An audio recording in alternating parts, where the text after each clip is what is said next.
how you doing? That's me, Bishop Gordon Bennett, and I know who you are. You are young people who are fired up about giving your gifts and talents for service in the church.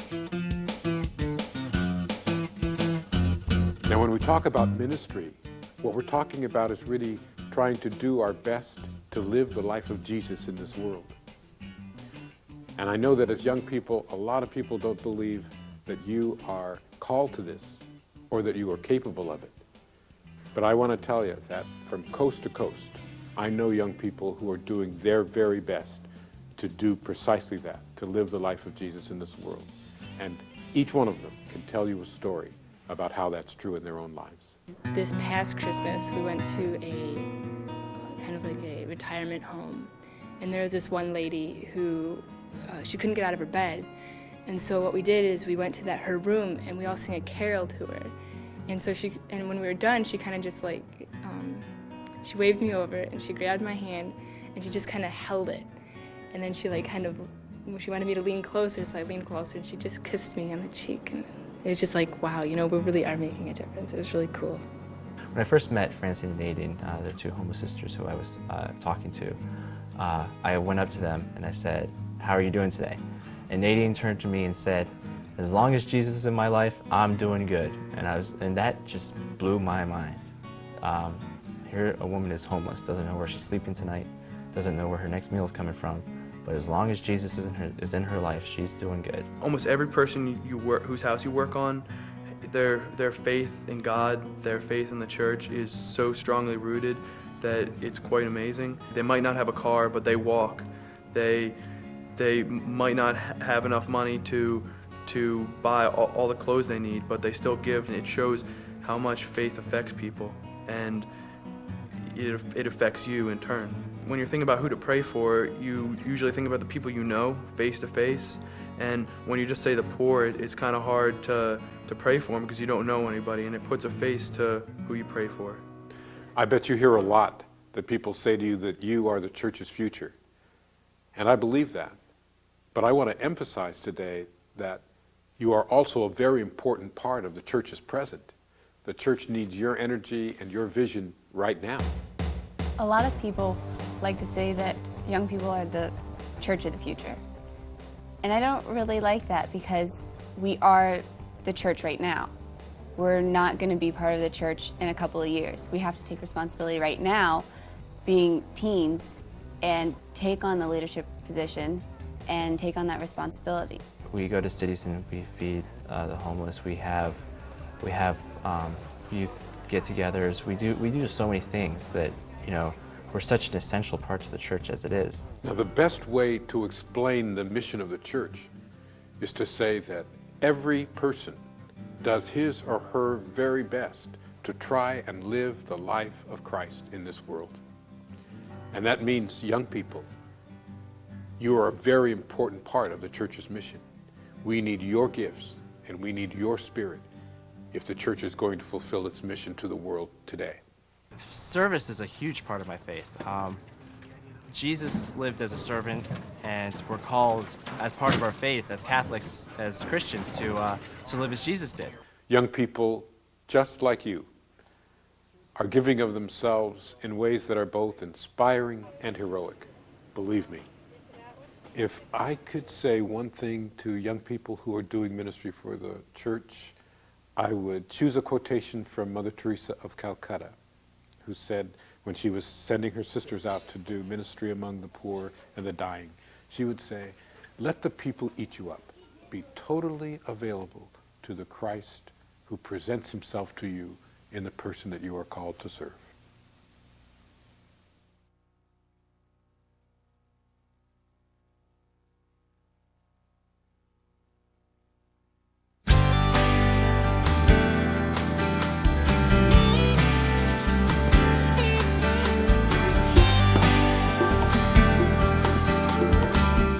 That's just so I won't forget. My name's Steve Angrisano, and I have forgotten my name at an important moment before. I was one time hosting, I was the MC for a youth rally with the Pope. It was in St. Louis a few years ago, And I really wanted to meet the Pope and make a great first impression, so I practiced. I thought, all right, I know what I'll do. I'll speak to him in his native language, which is Polish. So I learned how to say in Polish, hello, how are you? I am a good boy. I didn't want to say to the Pope, hello, this is a cow, so I went with, how are you? I am a good boy. And I forgot. The short story is I forgot all the words. When he walked in, I just said, no words would come out. So I just kind of gazed into his eyes and lost all consciousness or something. I don't know, I didn't have any words, but it was a great day. It was a youth rally. And the last thing he said before that moment, and I can quote it almost word for word. He said, young people, in the days and months and years ahead, for as long as you can remember this day, remember that the Pope came here to the city of St. Louis to call the young people of America to Christ. Christ is the light. The light shines in the darkness, and the darkness cannot overcome it. And then he said, this is my favorite part, he said, on the edge of this city stands the Gateway Arch, which reflects the sunlight in its many colors and hues. In the same way, in 1,000 different ways, you must reflect the light of Christ. And when I look at you, I kind of see that, especially because you are young. You are called to stand up and be a light to our church and to our world. Jesus chose young people. The disciples were young people. God chose young people. Mary was young. And I think it's because your energy and your enthusiasm and your courage is what we need to change our world and to make a difference. So as I look at the ministry that you do for our church, I see that there's some basic principles that kind of guide us in the ministry that we do to each other and in the ministry that you bring to our church. One of those is to be authentic and loving, to be authentically who you are. You are an ambassador for us to the world, an ambassador of our church, your individual parish, and the whole church. And people see you and they say, wow, well, that's what it means to be Catholic, to be like that. I know and have seen time and again the love and the compassion that you have. And to share that is a gift to all of us. Also, you're called to be authentically who you are. You're a teenager. You have a lot of gifts that you bring in that way. You're not called to be little miniature adults. If God wanted that, He'd have had us all born with business suits on. He calls you to be who you are. And that love and that joy and that passion that you bring as a teenager is different than what someone brings as an adult. And I think it's important in our churches to recognize that and to let you stand up and be who you are and for you to be unafraid to do that. Being authentic is one of the most important things there is when being a confirmation peer, because people can tell when you're trying to fake or when you're trying to be someone else. When people say that I'm representing the Catholic Church, when I'm going out and meeting different people, it's a great responsibility because pretty much you're representing this whole organization and you're representing Christ to others.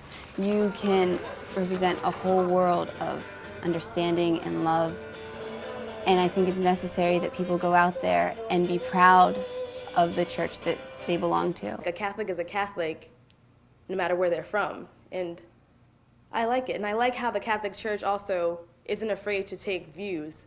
The Catholic Church has an opinion on everything. I've always been Catholic. I've grown up a Roman Catholic, and I am as much a part of the church as it is a part of me. And to me, it's just part of who I am. The second thing is competency. We're called to be competent, to be pretty good at what we do. I'm a musician, and I've done it for a long time, and I'd like to think that today I'm at least a little better than I was a year ago or a few years ago. When I first started playing the guitar, I learned a G chord. That was my first chord. But if I'd have stuck just with that, my songs would be kind of boring because it'd just be one thing. I've learned a lot since then, and it's because I've worked at it, and I've tried to be better at what I do. And we're called in the same way. You owe it to yourself and to all of us to learn, not to say I want to be a lector, but I don't really want to practice. I just want to show up at church and read because it's fun.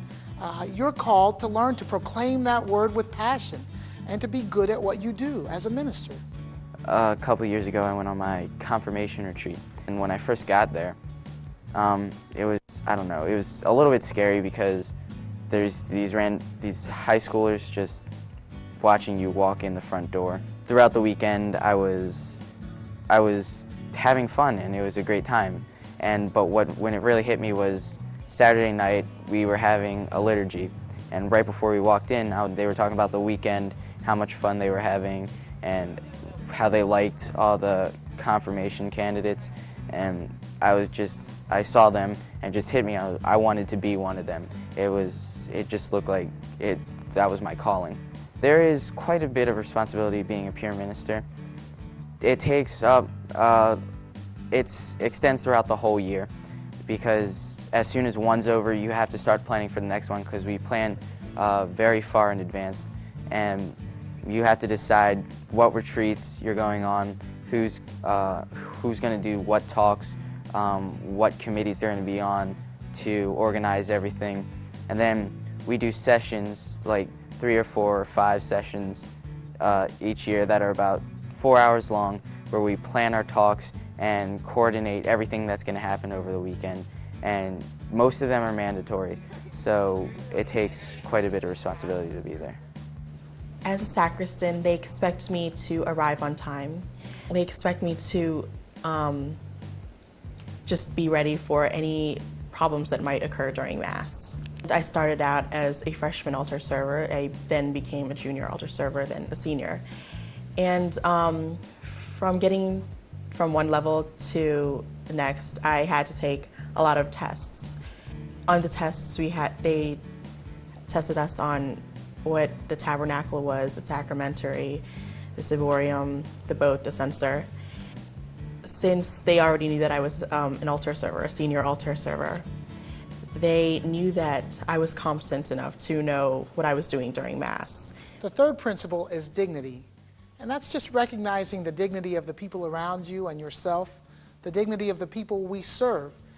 We don't serve because they need us. We serve because it's an honor to help the body of Christ and to be there for each other. I see God in everyone, because no matter how mean they are when I meet them or how nice they are, I feel like deep down inside they have the love of God in them. And so I try to find their light and try to find what keeps them going. And I feel like God keeps everyone going.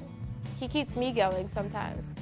When I went to Appalachian Service Project in Tennessee, I met Jeannie, and she lived in this trailer, and she didn't have running water or electricity. One time when we were working in her house and trying to clear things out, we came upon this picture that looked like an old woman, and we were like, "Oh, Jeannie, what's this?" And she said, "Oh, that's my mother," and she held it, and she was so happy to have it, and she explained to us how her mom had died, and that was her prized possession, this picture of her. Even though the picture frame was cracked, she loved it. And so she told us the story about her abusive boyfriend got drunk one night, and he came back to the trailer, and in some mad rage, he took the frame and threw it on the ground, broke it, which explains why it was broken, and urinated on it. And that crushed her, because that was the most important thing in her life. Her mother had died, that's the only thing she had of her. And to see someone disrespect it, it was really hard for her. And so later on in the week, we went to Walmart and got her this really pretty frame, and we got her a new frame for her mother. And we showed it to her, and she was so happy, and she cried, and it was just really cool. The fourth principle is accountability, which just means we're supposed to do everything we can for ourselves and our friends to be worthy of the call that God has given us, to live out our life and our ministry to the highest standard that we possibly can. And that means a couple things. It means sometimes we'll see a situation where we need to approach someone and say, "Hey, that's not what we're about here. That's not why we do this."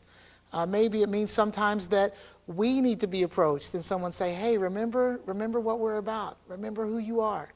And let God call us to be a true example of the light of Christ in this world. As a peer minister team, we're like a family almost, and we're always in each other's business. We hold each other accountable for everything that we do. When I'm with the kids, I definitely feel like I'm in charge of them. That they're my kids. I really have to watch what I say, how I act.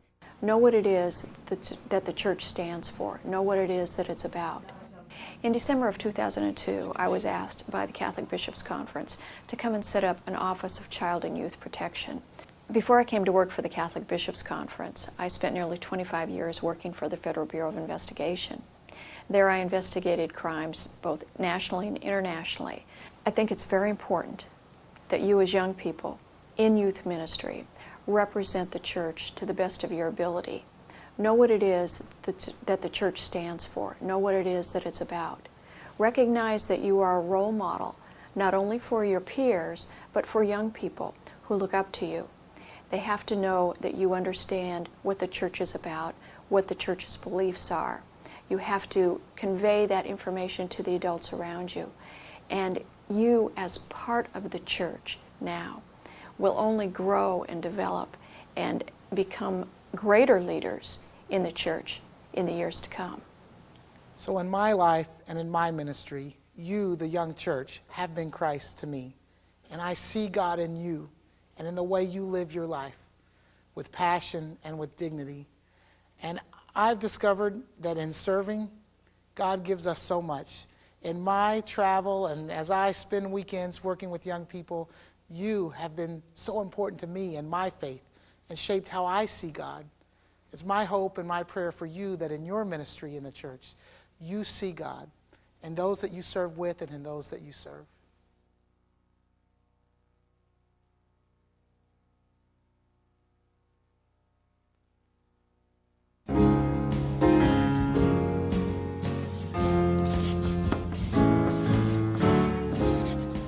Hi, I'm Melissa McDermott Lane. I'm adjunct faculty at the University of Maryland School of Social Work, and I'm on staff at the Center for Families at the university.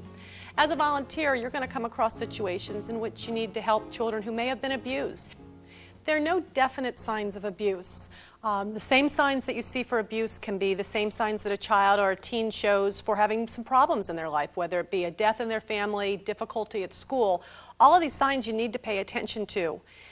If someone has been abused, they can disclose their abuse either verbally or they can show it through nonverbal behaviors.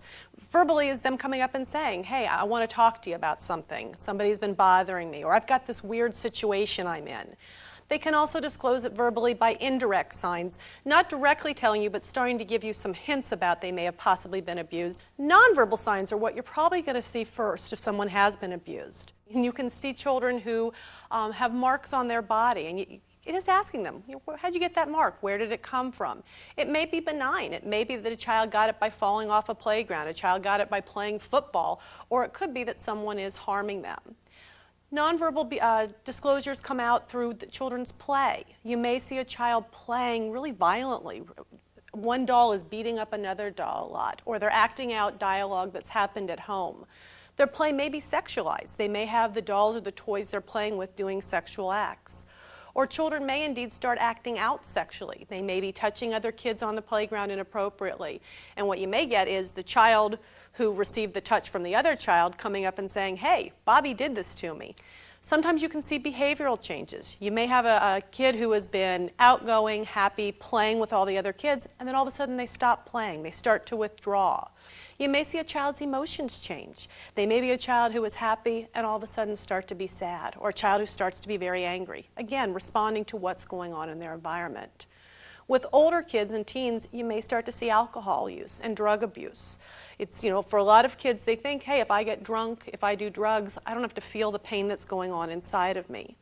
You also want to look out for self-mutilating behaviors, or where they're harming themselves. They're starting to cut themselves. They're starting to pick at themselves. They're putting themselves in risky situations. Again, it may not be abuse. It may be something else that's going on, but all of those need attention. Last thing to kind of look for is secretive behaviors.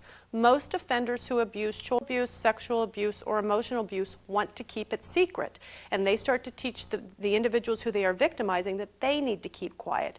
So you may see a child who is withdrawing and not talking a lot because they're making all of their world secretive, or they're pulling another kid off to another area and doing things in private and secrecy. All of these behaviors warrant you taking another look at what's going on, talking with your supervisor, and talking with the child who's showing the behaviors or who's making the disclosure. When people think of sex abuse, they normally think of a young child with an adult, but sexual offenders can abuse young children and they can also abuse teenagers. I never thought it would happen to me. When that all happened, everybody was just shocked, because it just seemed like it was normal behavior. He was just one of our friends, just chilling with us. But I realized that he's a teacher. He's 35 years old, and I'm 16. Or I was 16 at the time. One of the common things that goes on with sexual offenders is that they groom the individual who they want to sexually abuse. Grooming can come about positively or negatively. An example of a positive grooming is that they start to pay extra special attention to you. You start to get extra privileges. They bring you little gifts. They start to bring you into their circle and get you close with them. My freshman year, I played football first semester, and then the second semester I didn't have anything to do, so I joined the drama program. And when I got involved with that, I had a lot of fun and decided that I want to continue with it. And the reason why I had so much fun with this is because, first of all, there was a cool group of people, but then also our director, I thought was this really cool, really amazing guy, you know. And you know, he was just like, he was a teacher and at the school, and he was the director, and he would hang out with us and talk to us like we were, you know. A lot of teachers have this separation between student and teacher, and he didn't. So I thought that was just really cool because he was this director who would talk, you know, who would act like a teenager. And so I wanted to just, you know, be as much involved with drama as I could so that I could be one of his favorites, because he treated his favorites very well, and everybody wanted to be one of those people who had like this inner circle. An example of a negative grooming is they get you caught up in a conspiracy with them. A classic example is a sex offender who brings a child or a teenager to their home, has pornographic materials out, and of course the child and the teenager opens up the materials, and the sex offender comes back and says, you're looking at that. You shouldn't be looking at that. But you know what? I won't tell your folks. I'm going to keep that secret between you and me. And through that negative interaction, they then keep you caught in their web of secrecy. I played football. When I wanted to play football again in the fall, he took it as a personal insult. It made me feel really guilty about devoting my time to football and not to drama. So when it got to that point where I was just so involved with it that I wasn't doing anything else, and where I was actually considering giving up football, I talked to my parents about it, and they were giving me a lecture of how I can't neglect my responsibilities at home, and I finally just told them, I was like I can't stop going to drama because otherwise he'll make me feel guilty. You know, I've seen it done to my other friends where if you don't do something, then you're kind of exiled from the group, and he has that kind of control over us. And my parents said, that's not right. You know, you shouldn't be pressured into doing something like that. And they were like, well, what else happens?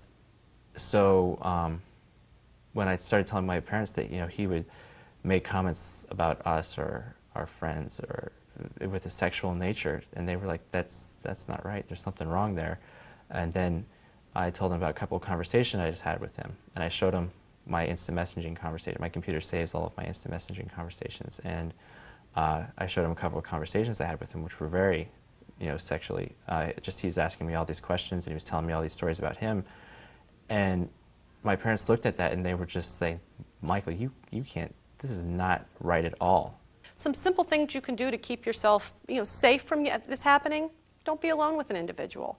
If an individual starts to give you lots of special attention, starts to bring you gifts, gives you extra tasks that they want you to do, just say no. If you feel uncomfortable, listen to what your body's saying and get out of that situation.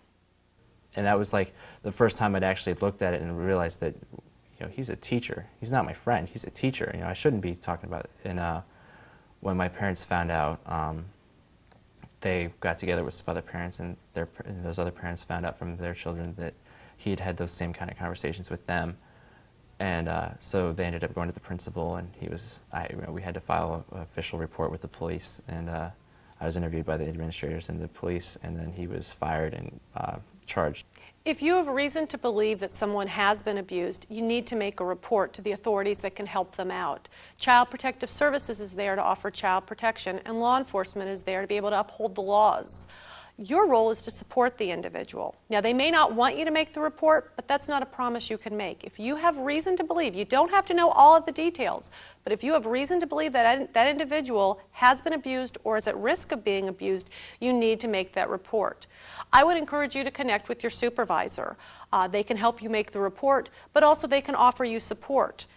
It's not every day that you hear someone disclose what's happened to them, or you learn that somebody may be in a harmful situation, and that can take a toll on you. So it's important for you to get support also.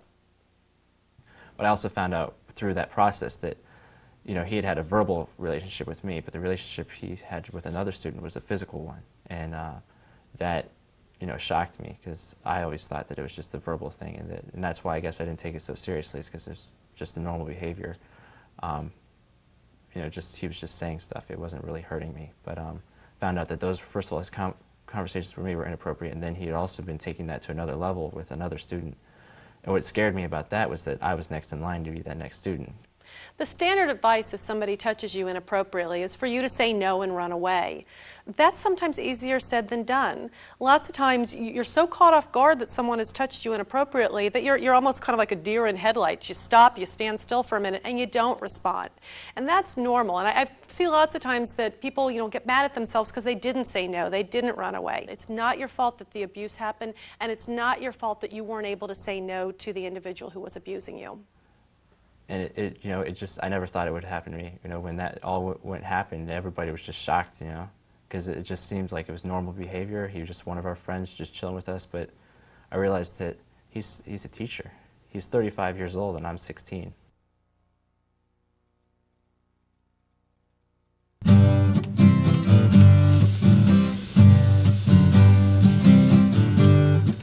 Hi, I'm Lenny Howard, Catholic school principal. Here's the deal. Every teacher, every volunteer at my school must know what to do when working with a student who has a problem. You as their friends also need to know what to do. I was on my way home from track practice, and when I was looking out the window, I saw that my friend was running towards the car. Tears were streaming down her face, and I knew that she was in trouble. I got out of the car and I immediately hugged my friend because I knew that something was wrong. She was at the bus stop waiting for her ride, and a guy came up and sexually harassed her. She got out of there as fast as she could, and she ran back to school. My dad and I took her home. She tried calling her parents, and her parents were really mad at her because they couldn't understand, where was she? Why didn't she call them? And she tried to tell them what had happened, but they just weren't understanding. She was at the point where she was just about to give up, but I told her that she has to sit down with them and really make them understand what happened, because I knew her parents and I knew that they were really loving parents. I knew that they would understand eventually. And so when she got home, she got the chance to sit down with her parents and just tell them everything. And I was really glad that everything turned out okay. One of the things that we hear about young people who minister in the church is that they're good listeners. Because we're part of a ministering church, we're privileged to hear some of the insights into their lives. When someone comes to me with something that's happened to them, a relationship breakup or someone died, I think they want to talk about it. I think that they wouldn't be telling you unless they wanted to tell somebody how they're feeling. Because whenever you have any kind of extreme emotion, whether it's happiness, when you get a college acceptance letter, you want to tell somebody, or when someone dies, you want to tell somebody how you're feeling. So I think it's important just to listen to them and kind of not pressure them into a conversation, but kind of lead on the conversation and kind of let them lead, but ask a couple of questions to let them know that you're willing to listen. What happens when a friend comes to you and says, look, I have something really important to tell you, but you have to promise not to tell anybody else? I think that confidentiality does have its limits. If a friend or anyone in particular is, if their safety is an issue, then I would talk to someone else who is responsible. Of course, when someone tells you a secret, you're supposed to keep it in confidence. But if that secret means that they're going to hurt themselves or hurt somebody else, you have to break that secret. You have to tell somebody who can get them help. So when someone trusts you enough to share their story or crises with you, what do? 1, make sure you thank them for sharing their story with you. 2, if you have any question about their safety, get them immediate help. 3, think about the next steps, and if you can, talk to them about it. What professionals you have to bring in to have more expertise. 4, ask them to identify an adult that they trust enough to share their story with. And 5, make sure you pray for them.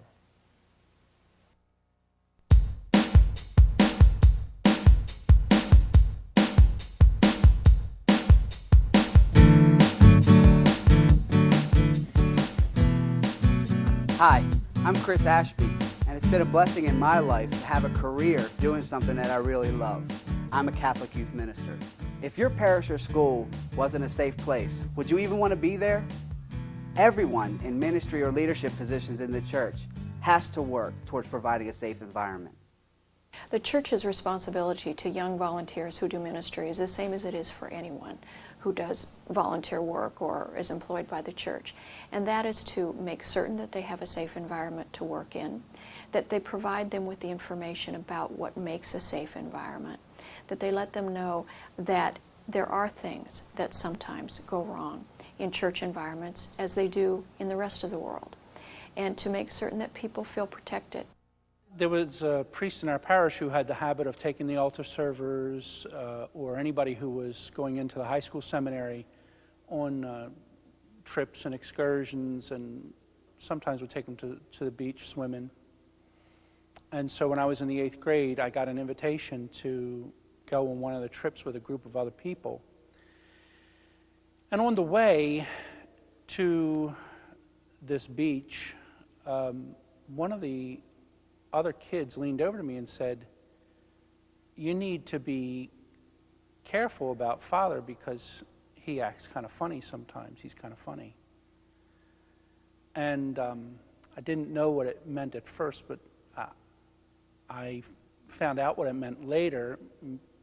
People in that group just kind of recognized that the priest acted inappropriately. Didn't know exactly what it all meant or how it all got played out, but just knew that there was inappropriate activity. When I see adults with youth, either teachers to students or youth ministers to youth who are in the parish, I think that there's an appropriate way for them to act, and that way is to realize that they are in a position of authority to you, and that limits your relationship, and that they have to know that there's certain lines that they can't cross.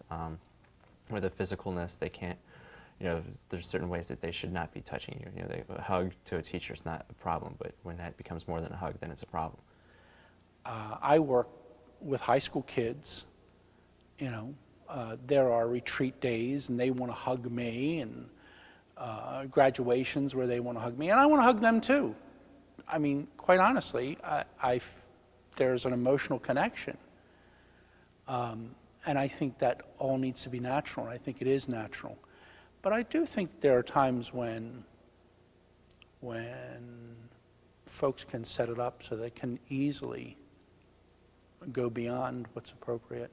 And sometimes, you come across a situation where a teacher or a youth minister or a priest is doing or saying something that you think is inappropriate that could lead to either a misunderstanding on the part of a young person or could lead to something that would be inappropriate. And I've spoken to them before. If there's a lot of inappropriate language or sexual language, if there's a lot of individual time spent between an adult and a student or an adult and a youth group person, I'll point it out. Providing safe environment means providing appropriate supervision. But what is appropriate supervision? To figure that out, you got to ask yourself two questions. What kind of activity are we having? Some activities require more supervision than others.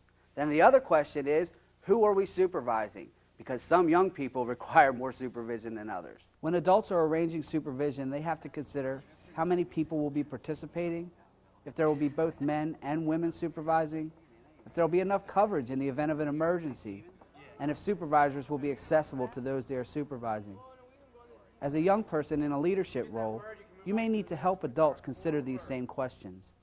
And if you're participating in a ministry event, you should expect the same kind of preparations have been made for you. The people who are in charge of me, they tell me that we can't be alone with the kids. Also, if we want to do activities outside of our big groups, we have to make sure that we're with another leader, just so that there's no complications or mix-ups. Are you thinking about safe environment when planning activities? Do the activities we plan make people feel uncomfortable or encourage roughhousing? Are the activities we're planning putting people at risk, either physically or emotionally? As a ministry volunteer, you have power. In ministry, others will look to you for support, guidance, and instruction, and believe it or not, all that gives you power. It would be a misuse of that power to get a date or gifts or special favors. Using your position to better yourself financially or socially is a misuse of your power. And the purpose of our power is to serve. I realized that, I could change this person's life. Whether my actions, what I say, what I do, how I treat them, and really I could change their life just the way I act. And that's really, it's a really big responsibility that I take seriously, I think. As a volunteer, you have a responsibility to know the procedures for providing a safe environment. And if a peer or other leader is not providing that environment or ignoring those procedures, you owe it to yourself and to your peers to go to them and talk about it. And if they continue to ignore them, to go to their supervisor. We want young people to feel welcome in our church. Providing a safe environment helps do that. If your parish or school were not safe, would you want to be there?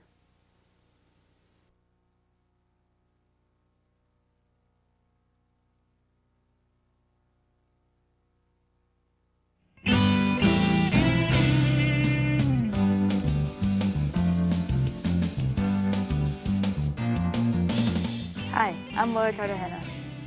I'm a philosophy major at Catholic University and part of the student ministry team there. Like you, I do a lot of service. I volunteer at several organizations that do outreach for the homeless and the poor. I do these things because I think they're important and because I want to make a difference. My problem with faith a lot of times for kids my age is that they don't understand it, or they're not really into it. Not because it's not the cool thing, because a lot of people can go to church and it's okay, but just because they don't take the time to understand it, or they don't get the purpose of it. My main reason for doing it is because I'm a big church geek, and I like walking in and looking at a kid and being like, hey, you, and then the kid gets the idea that, oh, this is going to be cool, it's going to be fun, and I like giving people that motivation, because I remember when I got confirmed, the peer ministers, that's what they did for me. They made me go rethink what I was doing and realize that that's something I would enjoy doing. I do ASP, that's Appalachian Service Project. It's really amazing. You get to meet so many different people from all around, both at your church and at other churches and other states, and then you really bond with the families that you're helping, and it's amazing. You really feel after working all day and you're all sweaty and dirty and you're covered with who knows what, you really feel like you've done something, and you see the satisfaction. Being at my church, I feel like I've gotten a taste of the world a little bit more, because with some of the immigrants that come, they try to tell their stories about all the genocides that they've had, like in Africa, about their family that they left behind, and about what they had to go through, and how grateful they are for what they have left. I think there's a call out there, and I think I've started to listen to it more, the call to serve, because my priest, he's helped me in that my eyes have been opened a little bit more to everything around me, and I'm like, I just really just want to help. So I've been trying to help as much as possible. If I'm free, take on every opportunity I have. What are people in the church looking for? I think one of the most attractive things is people who know what being Catholic is all about and who try to live that lifestyle. The church needs people who are honest and straight up. Whenever you're a Eucharistic minister, peer minister, singing in the choir, anything,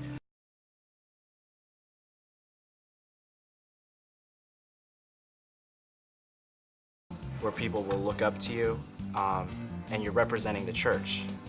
You don't want to do anything too stupid. You don't want to do anything that might contradict what the church teaches, because you are a representative of the church, and you don't want to do anything that might set a bad example for somebody else, because other people will look up to you. So I strive for holiness because I believe that it's important to really trust in God, because in the end, it's only God who's there. I love the church. It's awesome, and I want to represent it the best way that I can. I love being Catholic. I really do, especially being African American. There are not very many black Catholics. And a lot of my friends say, why are you Catholic? And there are very few organizations in the world that have such an all-encompassing effect. You can take a Bible passage on any given day, and it's the same passage as being spoken everywhere in the world, without question. And there are not that many things that have such a significant effect. Catholicism, it's just so broad and expansive, and there's just nothing else, and I love that aspect of it. I love being Catholic. It's every time I wake up, or I think, like, what if I was born like something else? I'm like, whoa, that'd be weird. I mean, it's a part of me. I love going to Mass. Well, not always, but it's just a big part of my life. It's so funny because just over the past couple of years, being Catholic, I've started to see things through Catholic eyes, especially since I'm growing in my faith and service. And it's just amazing to me because every time now I see something new or something that's exciting, I'm like, well, what's the Catholic point of view on this? And it's just really cool, and I just love it. It's so rich, and the tradition is awesome. It's just, and the Eucharist, We are called to serve responsibly. We are called to be accountable and authentic. We are called to be competent and to treat others with dignity. We are called to make a difference. Everybody has dignity and value worth. Everybody. Because everybody is proud of themselves to some extent, and everybody has some good to bring to the table. And sometimes you have to dig deeper to bring it out, but everybody has it. There's a certain type of person I like to reach out to. It's like the quiet little person that sits in the corner, doesn't really like to interact with anybody.